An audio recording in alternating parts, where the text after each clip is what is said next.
What do you do when the weight of your father's legacy feels too heavy to carry, but too important to ignore? For Barron Trump, one moment on a global stage would change everything. The room was dark, save for the faint glow of Barron's phone on the nightstand. It vibrated softly, its hum breaking the stillness. He hesitated before picking it up, half expecting it to be one of those prank calls he'd learned to ignore. The number on the screen was unfamiliar, but not random. It carried the air of importance. "Hello," he answered, his voice low, careful not to wake the house. "Mr. Trump?" The voice on the other end was formal, almost rehearsed. "This is an invitation to speak at the Global Leadership Summit in Geneva. We believe your unique perspective could inspire the next generation of leaders." Barron sat up, the weight of the words settling over him. He had spent years avoiding stages, cameras, and the endless speculation that followed his last name. His life had been one of deliberate quiet, no social media accounts, no interviews, just the occasional candid photo snapped by prying paparazzi. And now, out of nowhere, an invitation to one of the most prestigious platforms in the world. "Why me?" he asked after a long pause. "Because the world needs to hear from people who have lived in the spotlight and still managed to stay grounded. We hope you'll consider it." The voice replied before hanging up, leaving Barron alone with the weight of the moment. He didn't move for a long time, staring at the screen as the call ended. In the eerie stillness of the night, his thoughts spiraled. What could he possibly say to the world? What could he offer that wasn't already said, debated, and dissected 1,000 times over? Flopping back onto his bed, Barron let his mind wander to the years after his father's first presidency. They'd been quiet but heavy, every room he entered carrying whispers about his family's polarizing legacy. He had always walked the line between admiration for his father's unyielding determination and frustration at the controversies that had made his family name a lightning rod. The next morning, Melania caught him staring out the kitchen window, lost in thought. Her presence was steady, her voice as soft as ever. "You got a call last night?" she asked, handing him a cup of tea. He nodded, unsure how to explain. "They want me to speak at some big summit in Geneva." Melania studied him carefully, the way only a mother could. "Are you thinking of saying no?" "I don't know what I'd even say." "I'm not him," Barron admitted. "No," she agreed. "You're not. But you're his son. And that means something. You've lived through it all. Maybe it's time to tell your story, your way." Later, as he sat in his room, his mother's words lingered. He opened a drawer, digging through old keepsakes until his hand found a photograph. It was an image of him and his father at a campaign rally, the crowd a blur in the background. On the back, scrawled in his father's unmistakable handwriting, were 3 words: "Never back down." Barron exhaled, his fingers tightening around the photo. Maybe it was time. The invitation had been accepted, but the weight of it felt heavier with each passing day. Barron sat at his desk, the blank screen of his laptop staring back at him. How could he possibly craft a speech about his father, a man who was both larger than life and fiercely polarizing? He had always avoided discussing his father publicly, even with friends. People either idolized or vilified Donald Trump, leaving little room for nuance. But for Barron, his father was neither a hero nor a villain. He was a man, complex, flawed, and fiercely determined. Capturing that truth felt impossible. Barron rubbed his temples, frustration mounting. The words wouldn't come. He closed his laptop and picked up his phone, scrolling through his contacts until he landed on a name: Elliot Graves. Elliot had been one of his father's trusted speechwriters, a man who understood the power of words but carried none of the arrogance that often accompanied it. Barron hesitated, then dialed. "Barron Trump," Elliot answered, his voice warm with a hint of surprise. "It's been a while. What can I do for you?" "I need help," Barron admitted.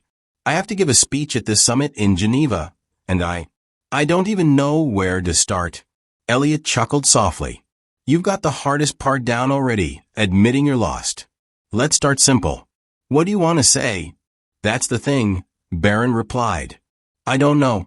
How do I talk about my father without it becoming him? This has to be about me, too. Then make it about your story, Elliot said firmly. Not what people think about your father, but what you've seen, what you've learned from being his son. Authenticity trumps everything else. Pun intended. Barron couldn't help but laugh. Easier said than done. Start with a memory, Elliot advised. Something small but meaningful. That's where you'll find your voice. After they hung up, Barron stared at the photograph he'd kept on his desk. His mind wandered to a quiet day during his father's presidency, one that had never made headlines. It was a factory in the Midwest, struggling to keep its doors open. While cameras swarmed outside, Barron had watched his father meet privately with the factory owner and his family. There were no sound bites, no grandstanding, just a genuine effort to find a solution. By the end of the meeting, his father had quietly secured the funding needed to save the factory, ensuring hundreds of workers wouldn't lose their jobs. It was a side of his father the world rarely saw. Compassionate, pragmatic, and deeply human. The memory hit Barron like a wave, and suddenly the words began to flow. He opened his laptop and started typing, letting the story guide him. Hours later, the room was dark except for the glow of the screen. The speech was finally taking shape, and for the first time, Barron felt a spark of confidence.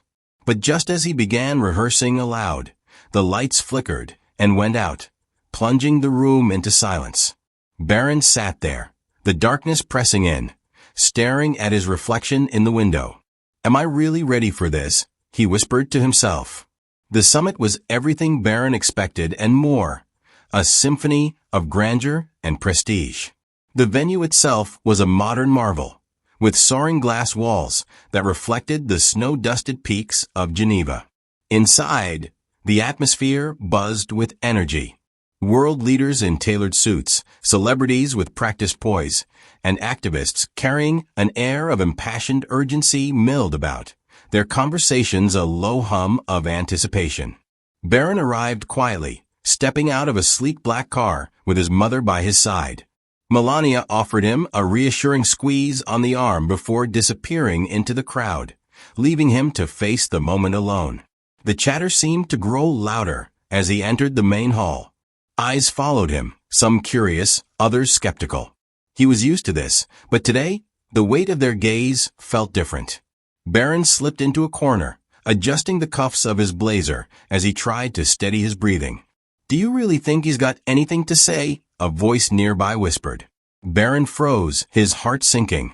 He turned slightly, spotting two attendees in deep conversation, unaware of his presence. He's just a kid with a famous last name, the other replied dismissively. What could he possibly know about leadership? Barron swallowed hard, the knot in his stomach tightening. He clenched his fists briefly, willing himself to push past the doubt. But their words lingered, gnawing at the edges of his confidence. He made his way to the green room, a space designed for calm but offering little relief. He could still hear the hum of the crowd beyond the walls, the murmurs of anticipation mixed with faint strains of music. He was about to face an audience that expected greatness or failure. As he paced the room, the door opened, and a staffer motioned for him to step out. The time was near. Barron walked toward the stage entrance, his heart pounding with every step.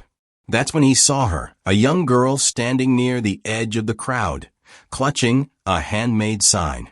The sign was simple, scrawled in uneven letters, "Be brave, Barron." Their eyes met. She grinned shyly, her face lighting up with innocent admiration. Something in that moment broke through his anxiety. He smiled back, giving her a small nod of thanks. It wasn't much, but it was enough. The lights dimmed, and the announcer's voice echoed through the hall. Ladies and gentlemen, please welcome our next speaker, Barron Trump. A swell of applause filled the room. Barron took a deep breath, every doubt and fear threatening to rise again. But then he remembered Elliot's words. Authenticity trumps everything else. He stepped onto the stage, the spotlight blinding for a moment. As his eyes adjusted, he looked out at the packed audience, a sea of faces waiting, judging, hoping. He gripped the edges of the podium, his gaze steady. And then he began. "I know what you're all thinking," he started, his voice measured but shaky. "What could I possibly say to this room full of leaders, visionaries, and changemakers?" A faint murmur rippled through the crowd, but he pressed on. "For as long as I can remember, I've been defined by two words: Donald Trump." He paused, letting the weight of the name settle over the room. For some, those words inspire. For others, they spark something very different. But for me, those words have always been personal. Barron glanced down briefly, steadying himself. Growing up as his son wasn't easy. Every move I made felt like it belonged to someone else's narrative. People saw me as an extension of him, his ideas, his actions, his successes, and his failures. But behind the headlines and the cameras, there was another side to my father. A side very few people ever saw. The room was silent now, every ear tuned to his words. Barron leaned forward slightly, his voice softening. "I want to share a story that's never been told. It happened during his first presidency, in a small factory in the Midwest. The factory was on the brink of shutting down, and hundreds of workers were about to lose their jobs. The media was outside, but my father? He was inside, sitting at a table with the owner and his family. No cameras, no press releases. Just a man trying to find a solution." Barron's voice wavered, the memory clearly vivid. "I watched him spend hours going through options, making calls, and refusing to give up. By the end of the day, he had secured the funding to save that factory. Hundreds of jobs were saved, and families didn't have to lose their homes." He paused, looking out at the audience. That wasn't the man on TV. That wasn't the man in debates or rallies. That was my father, the man who believed in hard work, loyalty, and never leaving anyone behind. A soft murmur of emotion rippled through the room, some dabbing at their eyes. Barron exhaled, the weight of the memory lifting slightly. But it wasn't always easy to reconcile that man with the public figure the world saw, he admitted, his tone shifting to vulnerability. "There were times I struggled, times I wondered if I could ever step out of his shadow, or if I even wanted to." The silence deepened as Barron's voice grew softer, more introspective. "But then I realized something. Legacy isn't about being perfect. It's about the moments of humanity that no one sees, the choices that define who you are when no one is watching." He stopped mid-sentence, his eyes dropping to the podium. A visible tremor ran through him as he looked down, his thoughts visibly swirling. The room held its breath. Barron's lips parted as if to speak, but no words came.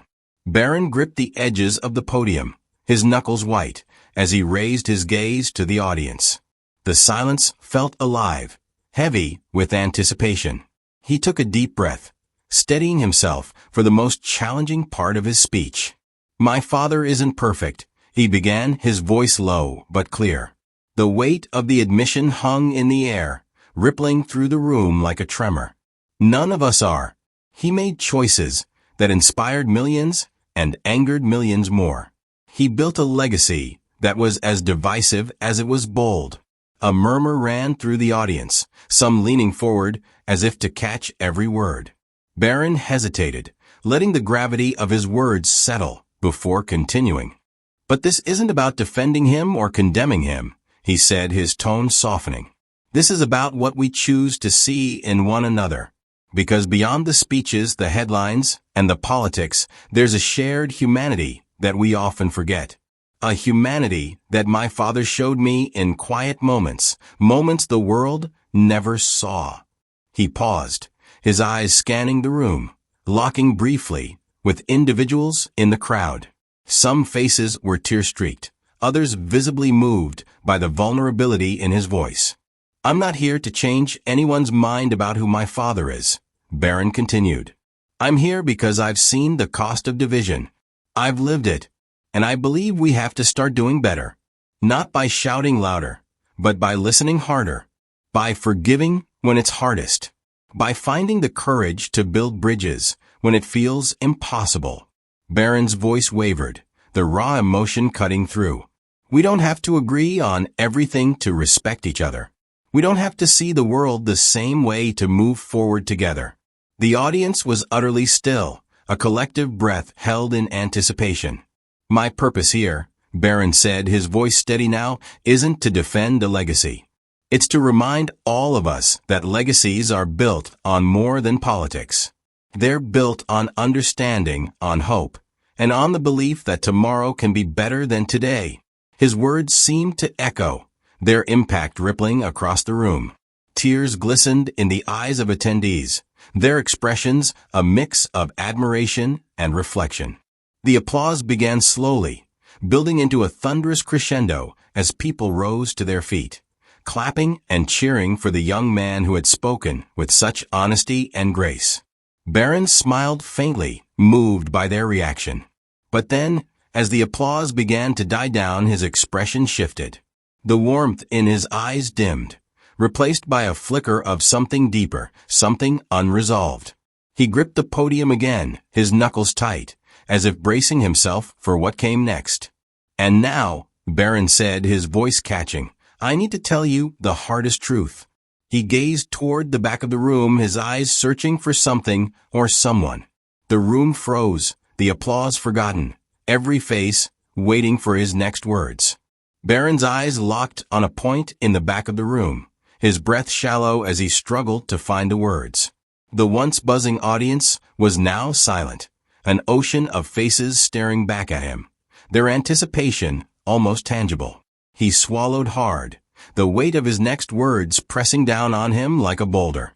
The truth is, he began, his voice faltering. He clenched the edges of the podium for support. The truth is, my father and I didn't always understand each other. A collective murmur rippled through the crowd. Barron exhaled sharply, steeling himself. We are close in some ways, he admitted, his tone tinged with pain. But in others we are worlds apart.